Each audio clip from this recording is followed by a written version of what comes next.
L'organisation de la 312e édition s'est vue prescrire comme thème central art, culture et développement.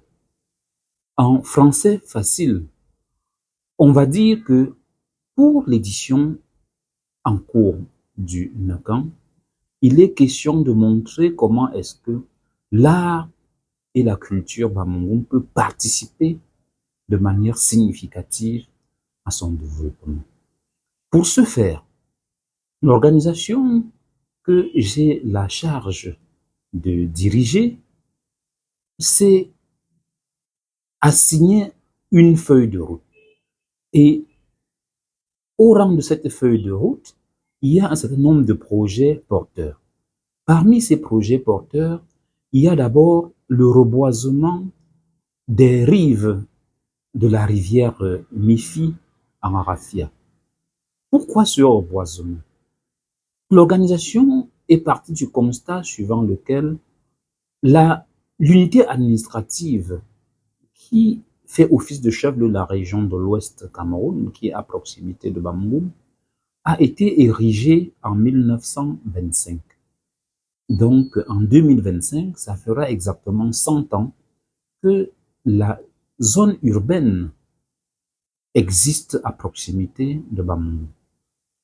Et s'il est indéniable que la proximité avec une zone urbaine a des avantages, il n'en demeure pas moins qu'il y a également des inconvénients. Et parmi les inconvénients, il est question de relever que en 1925, Bamougoum était et demeurait un véritable bassin agricole pour la région de l'Ouest. Et comme bassin agricole, Bamougoum comptait également une multitude de plants de raffia, notamment en bordure de la rivière Mifi et tous les petits ruisseaux qui se déversent dans cette rivière.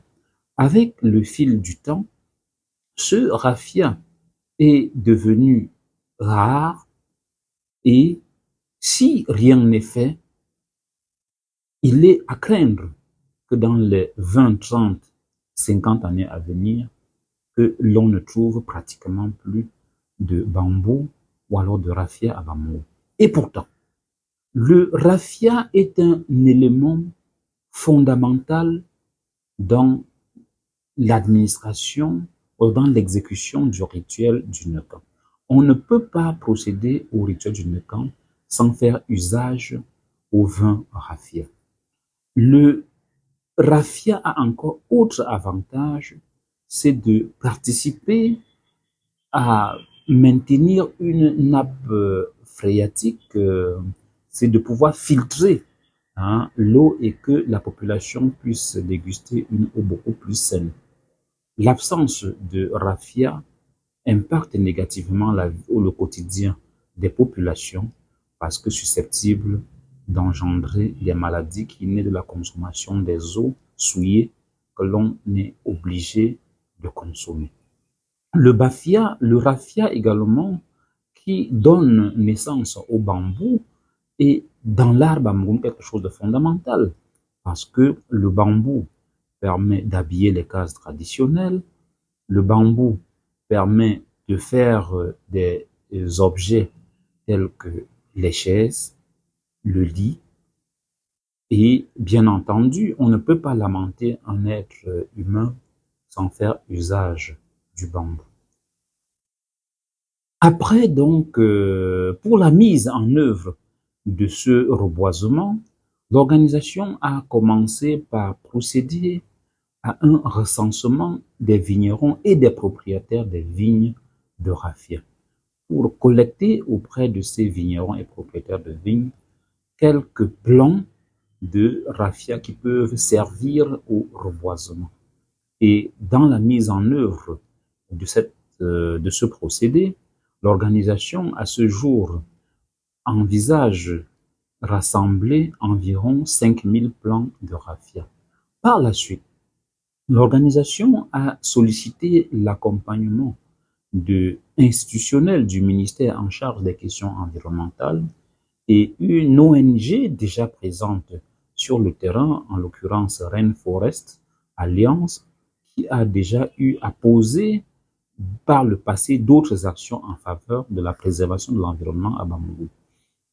Et cette organisation internationale a donné son accord de principe en réponse à une demande que nous lui avons adressée de mettre à la disposition de l'organisation au moins 30 000 plants de raffia pour servir cette noble cause.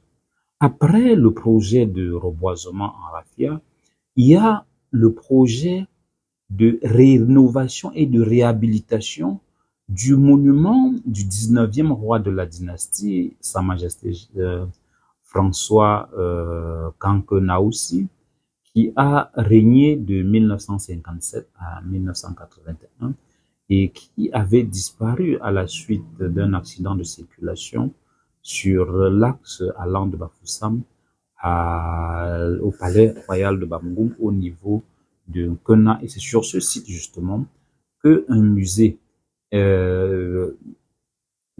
j'allais dire qu'un monument est en train d'être érigé et ce monument sera inauguré pendant la 312e édition du festival. Une autre infrastructure qui sera également inaugurée pendant le festival, c'est la grande case patrimoniale appelée en langue locale Djeng, qui est en pleine reconstruction. Et pour la configuration, cette case patrimoniale est bâtie sous une forme carrée au niveau du sol, avec 20 mètres de côté, soit une emprise au sol de 400 mètres carrés. Le gros œuvre s'élève sur 20 mètres et la charpente s'élève sur 20 autres mètres sous une forme cette fois-là ovale et sera recouvert par la paille. C'est un projet d'envergure qui est en pleine réalisation et sera également inauguré pendant le festival. Un autre projet porteur d'envergure, c'est la construction d'un musée futuriste, dit musée des Calebasses. Et ce projet a commencé pendant l'édition du NECAN 2023, au point où un site de 2000 mètres carrés avait fait l'objet d'un terrassement et l'autorité gouvernementale, le ministre des Arts et de la Culture qui était venu présider la cérémonie, avait même en son temps procédé à la pose de la première calebasse. Mais avec l'évolution du temps, notamment à l'inauguration du musée des rois Bamoun à Fumban, le roi de Bamgoum avait chargé une délégation de personnes pour le représenter. Et ce qui était revenu de manière constante, c'est que pour réaliser un musée de dimension internationale, il faut le bâtir sur une superficie minimale de 5000 mètres carrés. Dès lors, si le musée des Calebasses de Bamgoum se réalisait sur le site de 2 mètres carrés initial, il ne devait dans tous les cas qu'avoir un standing national.